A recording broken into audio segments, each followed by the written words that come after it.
मज़ीद educational and jobs updates के लिए हमारे चैनल पैगाम सिंध ऑफिशियल को सब्सक्राइब और लाइक करें और बेल आइकन को प्रेस करें। शुक्रिया।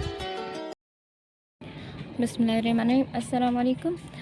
जी लास्ट टाइम जो है हमने एक टॉपिक पढ़ा था जिसका नाम था रेस्पिरेटरी सिस्टम। उसमें हमने लास्ट तक जो काम किया था वो था गैसेस एक्सचेंज।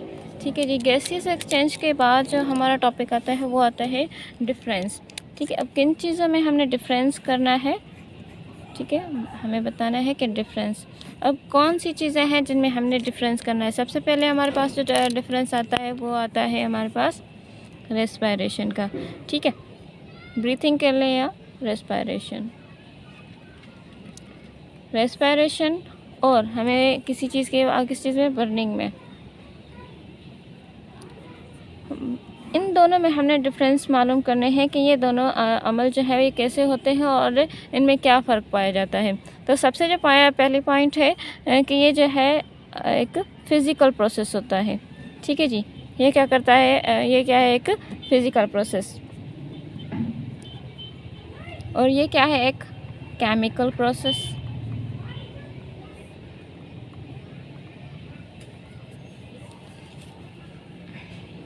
और इसमें जो दूसरा हमारे पास पॉइंट आता है वो क्या है,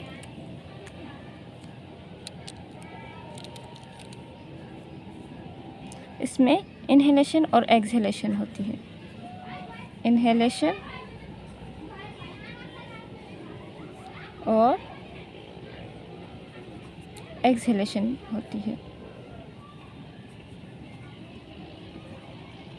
लेकिन इसमें क्या होता है, इसमें जो है ऑक्सीजन जो होती है, क्या होती है, जो हमारे पास ऑक्सीजन होती है वो खाने के साथ, ठीक है, किसके साथ, फूड के साथ, या ऐसा कर लें कि फूड के साथ जो है ऑक्सीजन मिलकर एक केमिकल प्रोसेस करती है। क्या करती है, केमिकल प्रोसेस करती है और ये जो है एनर्जी प्रोड्यूस करती है। क्या करती है, एनर्जी प्रोड्यूस करेगी। उसके बाद जो थर्ड पॉइंट है हमारे पास वो क्या है, जो भी हमारे पास जो लिविंग थिंग्स होती हैं, ठीक है, जो भी चीज़ें सांस लेती है ना, ठीक है, तो ये जो भी लिविंग थिंग्स हैं ये सारा प्रोसेस उसमें आता है।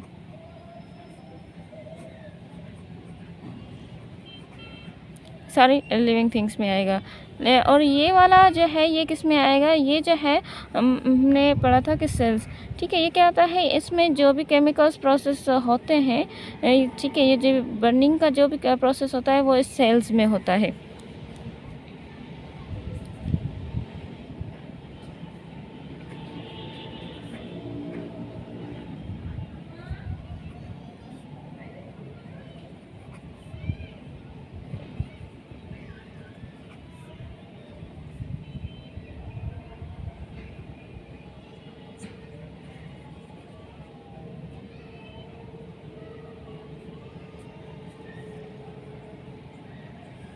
ठीक है, इनमें होगा। और उसके बाद क्या है, थर्ड पॉइंट जो है, फोर्थ पॉइंट जो है इसका, इसमें जो है तवानाई हमें चाहिए होती है, एनर्जी प्रोवाइडेड। और इसमें क्या होता है, एनर्जी रिलीज्ड। ठीक है जी,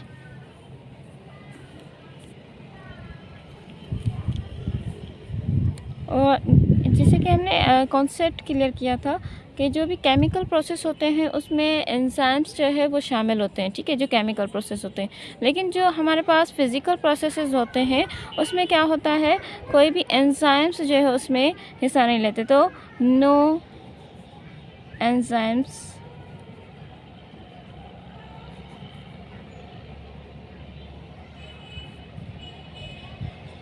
पार्टिसिपेशन।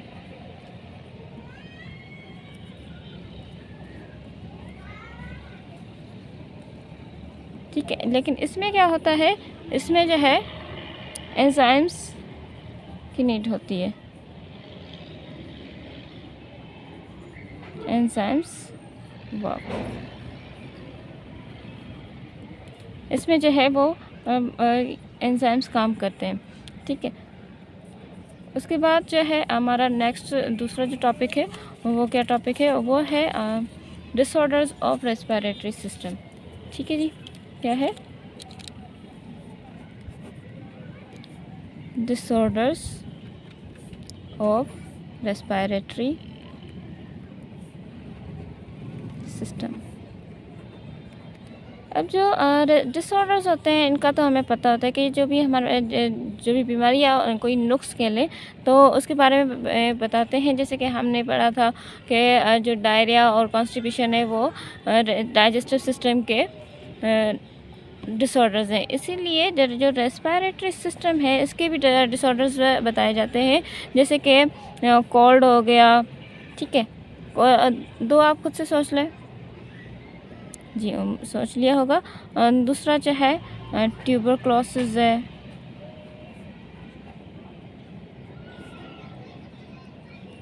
ठीक है, जिसे हम टीबी भी कहते हैं। उसके बाद जो है हम देखें कि कैंसर, कौन सी कैंसर, जो नमूनिया वाली जो होती है, नमूनिया हो जाती है या फिर लंग्स का कैंसर हो जाता है, ये भी इसी की वजह से होता है, लंग्स कैंसर। और जो ये कफ होती है, कफ और कोल्ड, ये लगा लें, ये कफ है, ये भी क्या है, ये सारे डिसऑर्डर्स हैं। किसके डिसऑर्डर्स हैं? ये रेस्पिरेटरी सिस्टम के। ठीक है, अस्थमा ले लें। ठीक है, ये सारे क्या हैं, ये हमारे पास रेस्पिरेटरी सिस्टम के डिसऑर्डर्स हैं, जैसे कि मैंने ये 5 लिखे हैं। लेकिन इसमें से हम जो है डिस्कस कौन कौन से करेंगे? Cold, tuberculosis and asthma. इन तीनों के हमने अब जो है क्या करने हैं, इनके रीज़न्स जानने हैं और ये किस वजह से इनकी जो है ये होती क्या है, कि कौन से पार्ट्स में होती हैं और इनसे बचने के क्या तरीके होती हैं और इनकी क्या निशानियाँ वगैरह होती हैं, ये देखेंगे। ठीक है, सबसे पहले हम कोल्ड लेते हैं। ठीक है जी, क्या लिया? कोल्ड। अब कोल्ड जो है ये आम बीमारी होती है। इसमें ये कहाँ होती है? इट्स अकर्स इन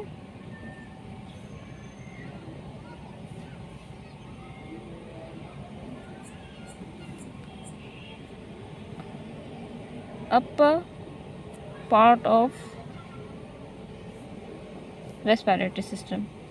ये जो है अपर पार्ट में होती है, जिससे कि कैसे रेस्पिरेटरी सिस्टम।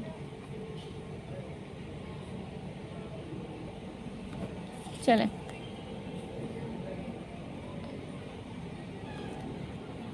जब ये अपर कहलाता है तो कि कौन सी दो चीज़ें हैं जिसमें ये आता है, जैसे कि हमारे नाक और जो कोल्ड है वो और किस चीज़ की वजह से होती है, उसमें जो ये ट्रैक आता है।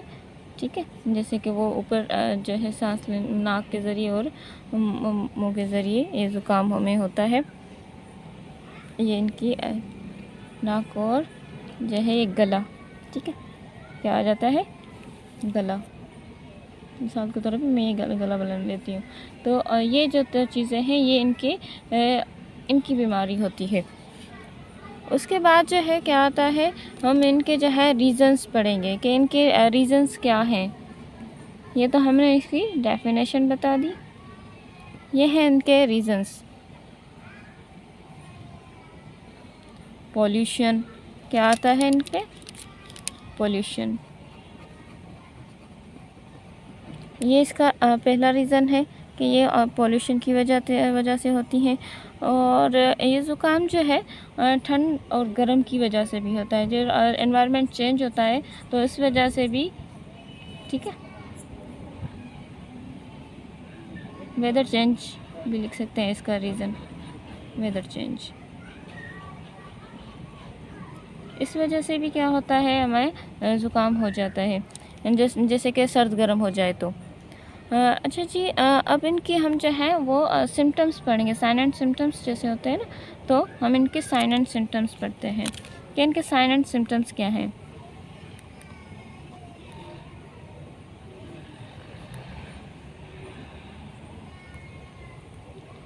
ठीक है। साइन एंड सिम्टम्स में क्या आता है, सबसे पहले इनकी जो है ये नोज़ फ्लोइंग, नाक हमेशा बहता रहता है।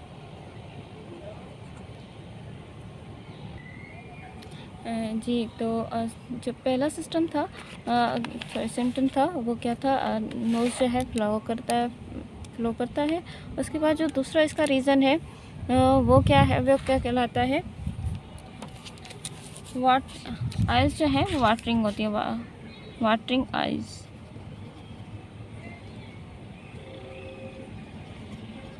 आँखें जो है वो पानी से भरी हुई होती हैं। और लेथार्जिक भी होता है बंदा, अगर ज़ुकाम हो जाए तो आपको फील होगा कि आप जो है वो सुस्त महसूस कर रहे हैं। ठीक है। उसके बाद आपको हल्का हल्का सा सर दर्द भी होगा, हेडेक। इसके बाद जो है आपको जो है हो सकता है कि हल्का हल्का फीवर भी हो। हल्का होगा मतलब कि जिस 98.6 जो है फ़ारेनहाइट वो मतलब नॉर्मल होता है। उससे ज़्यादा 100 तक हो जाता है, लेकिन इसमें क्या होगा कि ज़्यादा से ज़्यादा 100 तक आपको फ़ीवर आ जाएगा। ठीक है। ठीक है, तो ये फ़ीवर हल्का हल्का रहेगा। आपको नोज़िया होगी। नोज़िया का मतलब होता है आपको छींकें आएंगी। ठीक है, नोज़िया, ये नोज़िया आ जाएंगी आपको। और अब ये तो हो गई इसकी निशानियाँ। इसके बाद जो है इनके हम देखेंगे कि इससे बचने के लिए या इनके लिए कोई दवाई वगैरह होती है या नहीं होती है। तो आप इनके प्रिकॉशंस क्या हो जाएंगे, ये हैं इनके प्रिकॉशंस। या ऐसे कर लें कि इनका इलाज भी कह सकते हैं कि यहाँ पे हम इसकी ट्रीटमेंट भी कभी कभी करवा लेते हैं। कुछ वैसे तो ये 3 दिन चलता रहता है उमूमन, लेकिन इसकी जो ठीक है, ये इसके प्रिकॉशंस क्या होंगे। प्रिकॉशंस ये हैं कि आप जो है नमक वाले जो है नमक साल्टिश वाटर यूज़ करें। उससे क्या कर लें, कुल्लियाँ कर लें, बार बार कुल्लियाँ करेंगे साल्टिश वाटर से। यूज़ साल्टिश वाटर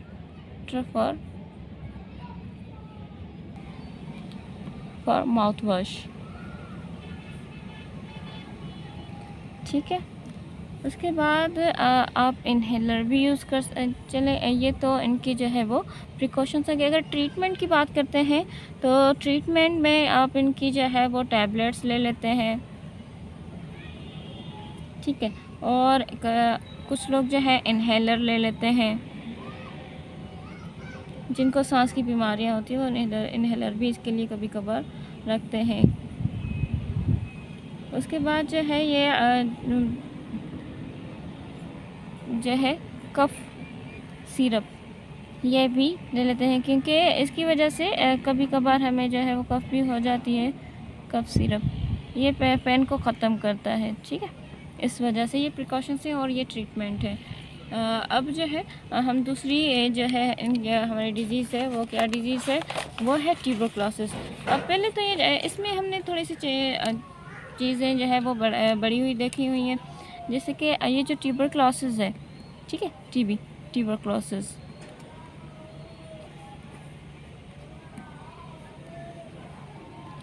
अब ये ट्यूबरक्लोसिस होता है, इसमें क्या होता है, सबसे पहले कि ये जो है इसकी जो रीज़न होती है वो क्या होती है, माइकोबैक्टीरियम। एक ऑर्गेनिज्म होता है माइकोबैक्टीरियम।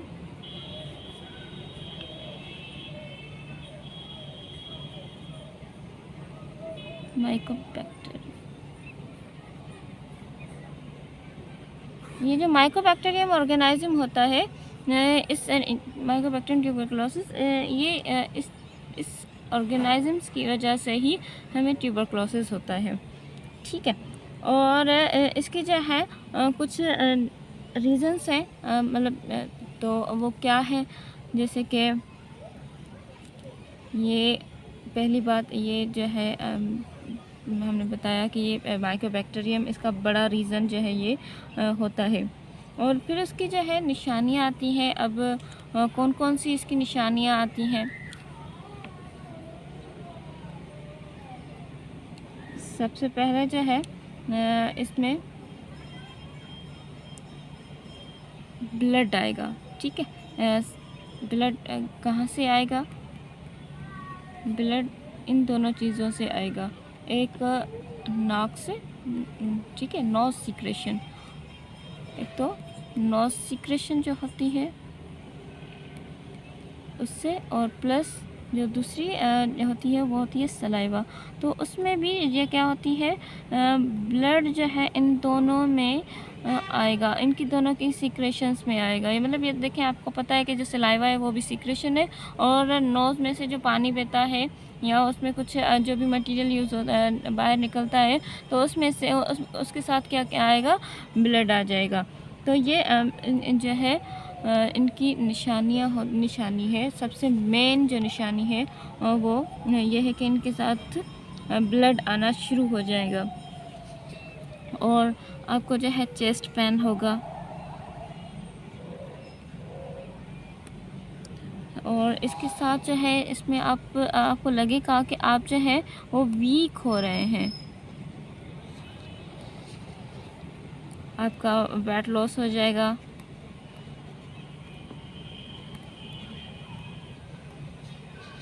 और बुखार हमेशा आपको रिमेन होगा, कंटिन्यूइंग होगा, मतलब हमेशा चलता, रिमेन फीवर, वो मतलब उतरेगा ही नहीं आपको। और नाइट स्वेटिंग होगी,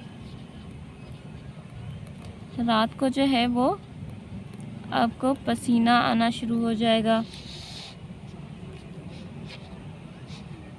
अच्छा, इनकी जो है ये तो ख़त्म हो गई, इनकी जो है ये निशानियां हैं। अच्छा, इनके साथ साथ इनके जो है वो कह सकते हैं कि इनका इलाज भी है। इनका इलाज क्या है कि इनका पूरा कम्प्लीटली कोर्स होता है। इनकी ट्रीटमेंट क्या हो जाती है,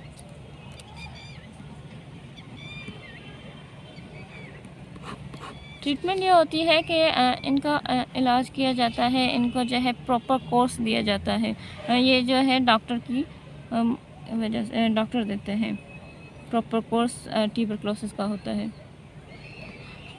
अच्छा, और इनसे जो है आप अगर बचना चाहते हैं तो सबसे पहले जिनको भी ये ट्यूबरक्लोसिस है तो वो क्या करें कि जो अपने डस्टबिन्स होते हैं उनको कवरिंग में रखें, ठीक है, क्योंकि ये फैलने वाली बीमारी होती है, ये वायरल डिजीज़ है। ये हमें पता है कि ये क्या होती है, वायरल डिजीज़ होती है, एक बंदे से दूसरे बंदे में मुंतकिल हो सकती है। तो इस वजह से हमें इसका ख्याल रखना चाहिए। चलिए जी, इसके बाद जो है हम थर्ड जो हमारी डिजीज़ है वो क्या है, डिसऑर्डर है, वो है अस्थमा, ठीक है। ये जो है दम की बीमारी होती है। अस्थमा की जो बीमारी होती है ये बड़ी ख़तरनाक और बड़े लंबे अरसे तक चलने वाली बीमारी होती है, और ये ब्रोंकियल बीमारी होती है। ये क्या होती है, ये हमारे जो ब्रोंकियल्स होते हैं, हमने पढ़ा था कि ब्रोंकियल्स कहाँ होते हैं, जो लंग्स होते हैं हमारे, ठीक है। ये जो हमारे पास जो हमारे लंग्स होते हैं, तो इसमें जो है ये चीज़ें, जैसे कि ये ऐसे ब्रोंकियल्स में जैसे चेंज होते हैं, तो ये जो ब्रोंकियल्स होते हैं, इनके जो ये ट्यूब्स हैं, ये क्या है, इनके ट्यूब्स, ये ब्रोंकियल्स जो हैं इनमें स्वेलिंग हो जाती है, ये सूज जाते हैं, ऐसे मोटी मोटी चीज़ें हो जाती हैं इनमें, ठीक है, ये स्वेल्ड हो जाती हैं। तो जो है इसका पहला रीज़न क्या है, इसकी निशानी क्या है कि ये ब्रोंकियल जो हैं स्वेल्ड हो जाते हैं, स्वेल।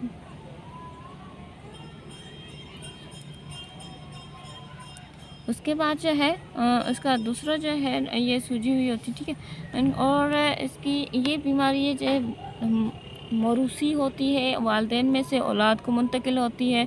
और ये इसकी जो रीज़न्स है वो रीज़न्स क्या है कि कौन कौन सी होती हैं। ये जो है कोल्ड की वजह से भी हो सकती है, ह्यूमिडिटी की वजह से भी होती है, जो हवा में घिम पाई जाती है, ठीक है, ये ह्यूमिडिटी की वजह से भी होती है, और आलूदगी की वजह से भी होती है, यानी कि पॉल्यूशन की वजह से ये होती है। अच्छा, ये जो है एक एलर्जिक रिस्पॉन्स देता है और इसमें जो है बंदे को बड़ी तकलीफ़ होती है।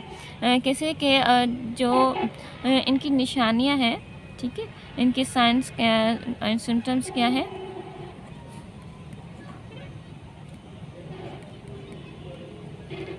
इसमें जो है इनकी जो है जो हार्ड चेस्ट हो जाती है, इनकी जो चेस्ट है ये हार्ड हो जाती है, बड़ा इसमें जो है वो पेन भी होता है, चेस्ट पेन इसमें होगा। इसको सांस लेने में भी बड़ी मुश्किल होती है, ठीक है। और लंबे अरसे तक इसकी जो है वो क्या वो कहते हैं कि खांसी रहती है। इसे क्रॉनिक खांसी भी कह सकते हैं इसको, क्रॉनिक कफ। पुरानी खांसी भी हो सकती है इसमें, कि वो क्योंकि वो चलती आ रही होती है, क्रॉनिक कफिंग हो जाती है। और उनकी जो आवाज़ है, ये मेन इसका जो है सिम्टम होता है कि इसकी जो आवाज़ है वो सीटी की तरह होती है, ठीक है।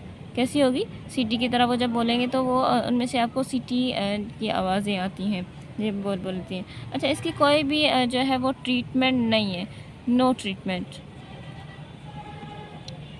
ठीक है। इसकी कोई भी ट्रीटमेंट नहीं है। अलबत्ता इसको कंट्रोल करने के लिए जो है हम कंट्रोलर कह सकते हैं कि कंट्रोल करने के लिए जो है इसे मरीज़ को जो है इनहेलर दिया जाता है। क्या दिया जाता है? इनहेलर, ठीक है। जी, आप लोगों को पता चल गया कि अस्थमा की बीमारी जो है ये भी एक रेस्पिरेटरी सिस्टम की ख़तरनाक बीमारी होती है। ये इसमें क्या होता है, ब्रोंकियल स्वेल हो जाते हैं, मतलब कि सूज जाते हैं। फिर इसके रीज़न जो है कोल्ड, ह्यूमिडिटी एंड पॉल्यूशन। और साइन सिम्टम्स इसके ये लिखे गए हैं कि इसमें जो है हार्ड चेस्ट हो जाती है, चेस्ट पेन हो जाता है, क्रॉनिक कफ हो जाती है, होगी। और इसकी कोई भी जो है ट्रीटमेंट नहीं होती है। और इसकी जो है कंट्रोलर, इसे कंट्रोल किया जा सकता है, वो है इनहेलर की वजह से। चलें जी, अब हमारे रेस्पिरेटरी सिस्टम हो गए। अब मतलब कि हमारे दो सिस्टम्स हो गए, एक तो हो गया डाइजेस्टिव सिस्टम, वो भी कंप्लीट, उसके साथ जो है हमारे रेस्पिरेटरी सिस्टम वो भी कंप्लीट हो गया। अब नेक्स्ट क्लास होगी, उसमें जो है हम बड़ा ही अच्छा टॉपिक है, हम वो पढ़ने जा रहे हैं। वो कौन सा टॉपिक है और उसमें क्या होता है, ठीक है। तो वो जो है हम ट्रांसपोर्ट सिस्टम इन ह्यूमंस पढ़ेंगे। ये बड़ा ही इंटरेस्टिंग टॉपिक होता है। इसमें आपको बताया जाएगा कि आप में आपकी जो ट्रांसपोर्ट सिस्टम है उसमें जो आपका ब्लड है वो कैसे काम करता है, उनमें कौन सी जो है वो वेसल्स यूज़ होती हैं, उनमें क्या फ़र्क होता है। ऐसे कई जो है ट्रांसपोर्टेशन आपको बताई जाएगी और बड़ी अमेजिंग तरीके से आपको एक्सप्लेन किया जाएगा, क्योंकि ये बड़ा ही इंटरेस्टिंग टॉपिक है। चलें जी, तब तक के लिए दीजिए इजाज़त। अल्लाह हाफ़िज़। This is an educational project of Paigham Sindh Official. Thanks for watching our video. Stay tuned with us for more educational and jobs updates. Thank you. Take care of yourself. Allah Hafiz.